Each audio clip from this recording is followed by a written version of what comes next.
Hari ini, objek wisata yang akan kita kunjungi adalah air terjun Sampuran Efrata.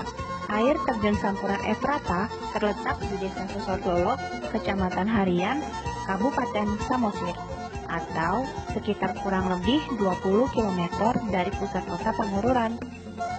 Air terjun Sampuran Efrata memiliki ketinggian 26 meter, lebar 10 meter, yang sumber airnya berasal dari pegunungan Bukit Barisan.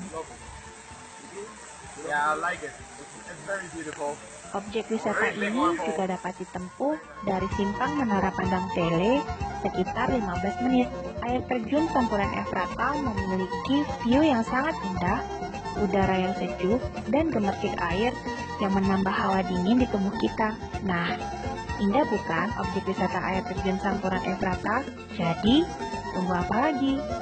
Ayo ke Samosir, negeri indah, kepingan sudah.